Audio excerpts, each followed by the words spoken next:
Hello my dear students, आप सभी का स्वागत है एनसीईआरटी की छोटी छोटी बातें सीरीज पर, जहां पर आपको मिलती है एनसीईआरटी की हर एक लाइन की detail explanation, previous year questions plus multiple choice questions के साथ।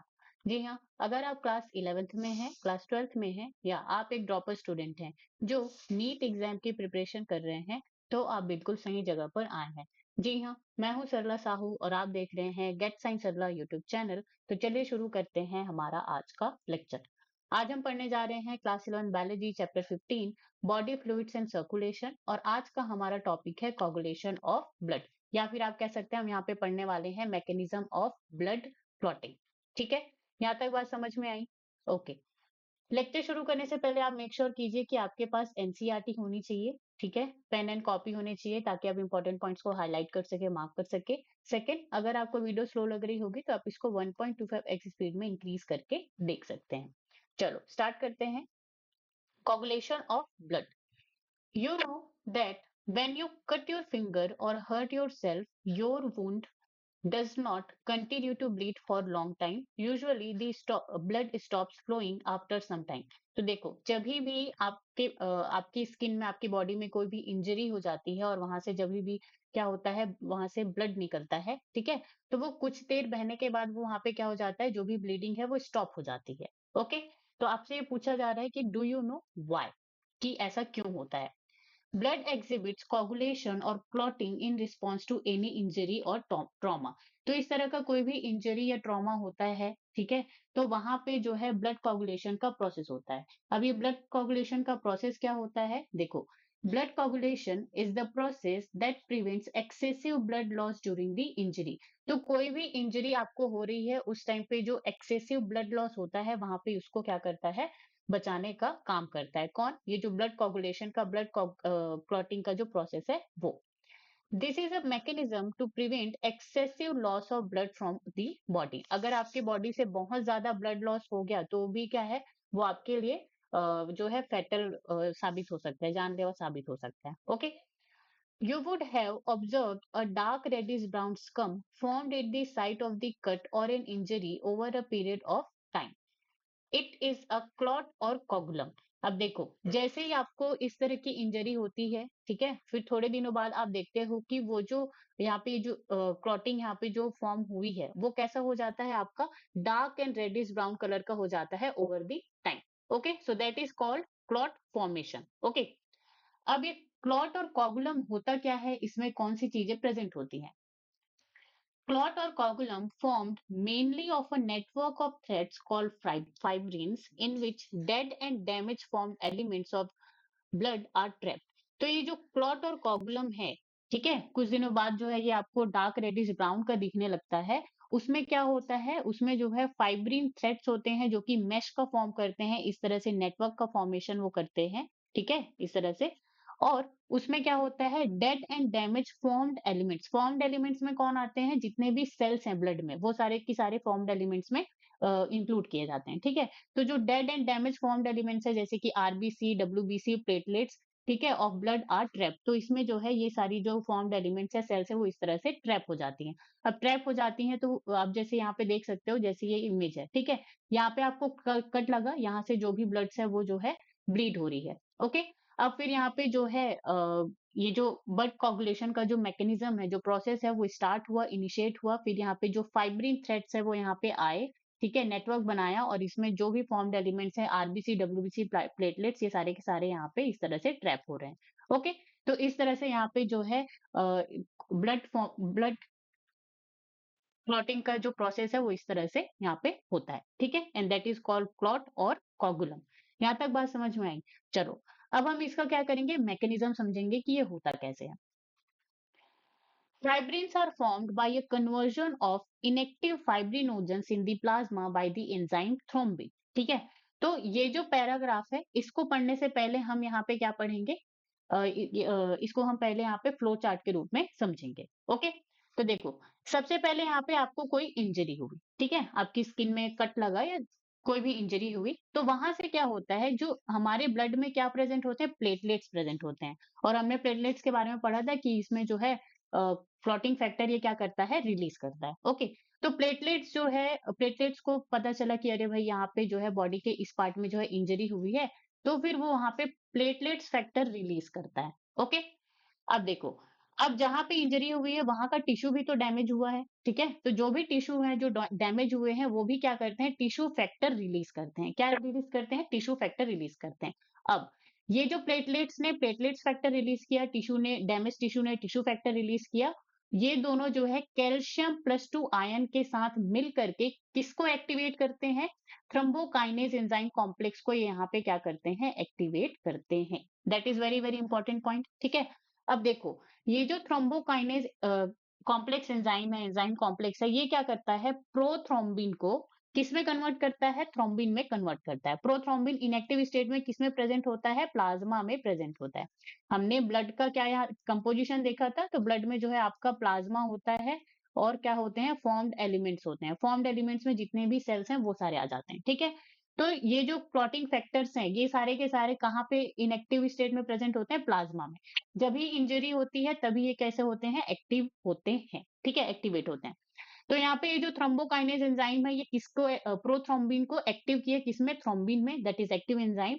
अब ये जो थ्रोम्बिन है, ये जो थ्रोम्बिन एंजाइम है ये क्या करेगा, फाइब्रिनोजन जो कि सॉल्युबल फॉर्म में प्रेजेंट होता है, अगेन किसमें, प्लाज्मा में ही, इनएक्टिव स्टेट में, उसको एक्टिव करके यहाँ पे वो फाइब्रिन बनाता है। और ये जो फाइब्रिन है ये क्या है, इनसॉल्युबल थ्रेड्स। इनसॉल्युबल थ्रेड्स का मतलब ये धागे हैं जो कि प्लाज्मा में अभी सॉल्युबल स्टेट में नहीं है। ओके, अब ये जो फाइब्रिन थ्रेड्स है ये नेटवर्क बनाएंगे, मैश लाइक स्ट्रक्चर बनाएंगे, जैसे कि मैंने आपको वहां पे बताया था, इस तरह से ये जो है मैश लाइक स्ट्रक्चर बनाएंगे, जिसमें जो भी जो ब्लड सेल्स हैं, dead and damage blood cells हैं, वो इसमें क्या हो जाएंगे, ट्रैप हो जाएंगे। क्या हो जाएंगे, ट्रैप हो जाएंगे, और इसी को ही क्या बोला जाता है, क्लॉट और कोगुलम। यहाँ तक बात समझ में आई? ओके, तो जैसे यहाँ पे इस इमेज में देख सकते हो, यहाँ पे इंजरी हुई, अब जो है ब्लीडिंग होना यहाँ पे स्टार्ट हुआ।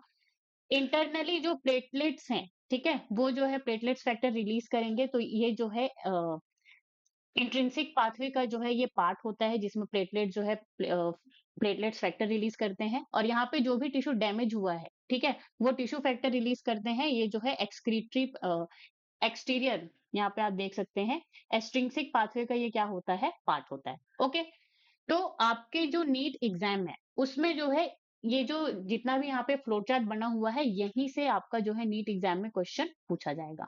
ठीक है, कहाँ से पूछा जाएगा, यहीं से, कि कौन सा एंजाइम किसको जो है एक्टिव करता है, और कौन जो है जैसे प्रोथ्रोम्बिन इनएक्टिव होकर के किस में कन्वर्ट होता है, थ्रोम्बिन में। तो इस तरह के क्वेश्चन आपसे पूछे जाते हैं। ओके, चलो अब हम पैराग्राफ यहाँ पे रीड करेंगे।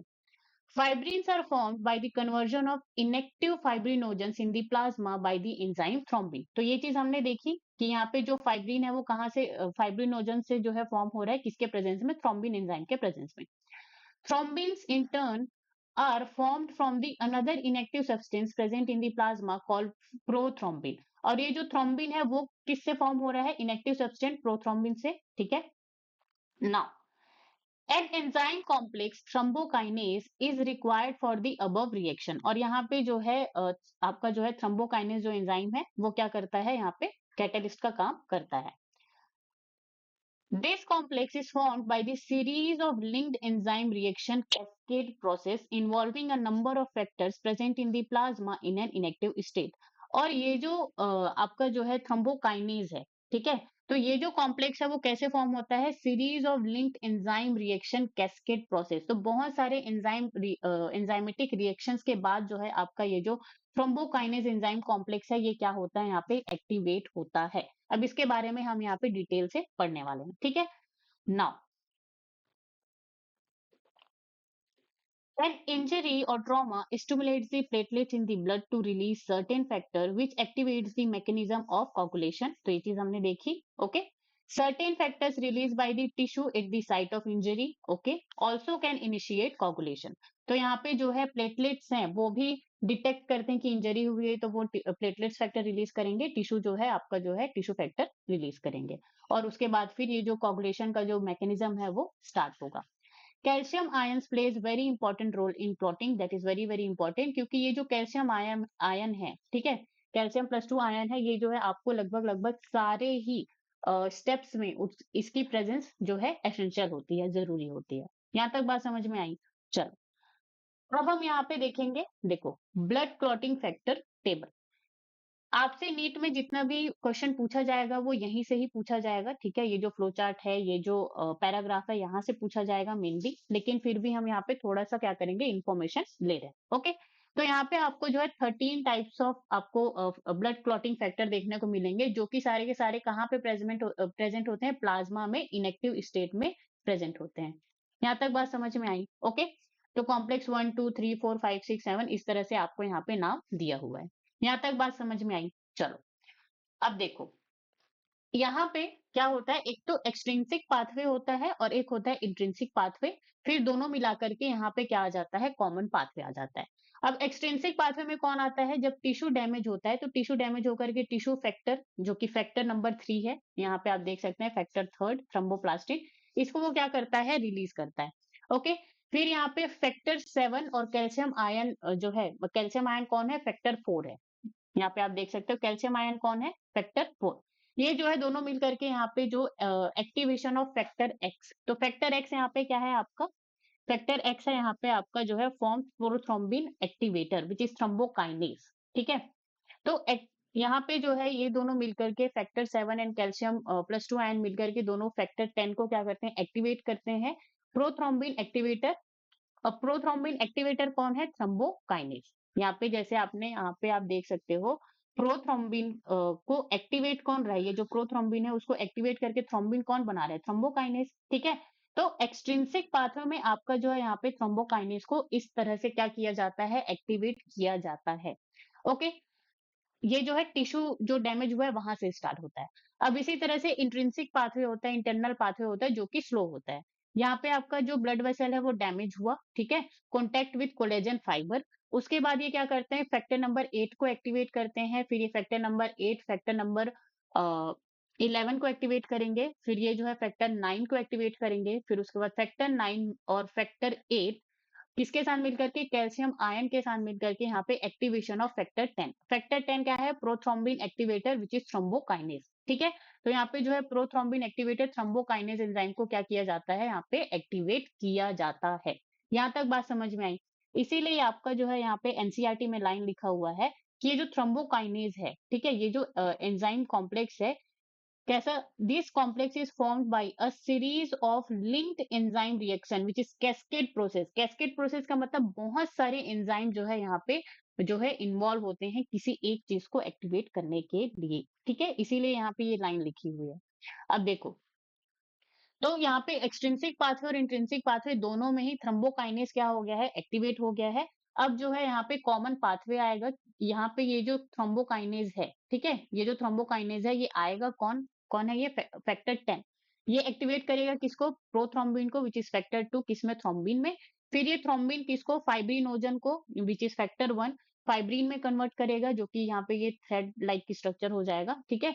फिर उसके बाद यहाँ पे फैक्टर 8 जो है स्टेबलाइज करेगा ये जो फाइब्रिन क्लॉट है, ओके। और इस फाइब्रिन नेटवर्क में जो है बहुत सारे सेल्स, फॉर्म्ड एलिमेंट जो सेल्स हैं वो यहाँ पे ट्रैप हो जाएंगे और आपको फाइनली ब्लड क्लॉट और या फिर कोगुलम जो है का फॉर्मेशन हो जाएगा। यहाँ तक बात समझ में आई? ओके, तो इतनी सारी चीजें आपको याद करने की जरूरत नहीं है, मैं तो वहां पे बस आपको थोड़ा सा डिटेल में समझा रही हूँ।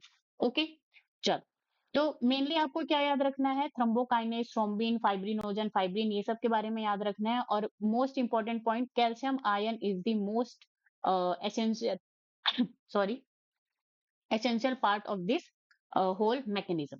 यहाँ तक बात समझ में आई? चलो, नाउ पीवाईक्यूज, तो यहाँ पे आपको स्टेटमेंट 1 एंड स्टेटमेंट 2 जो है दिया हुआ है। ओके, नीट 2022 का क्वेश्चन है which you have to solve.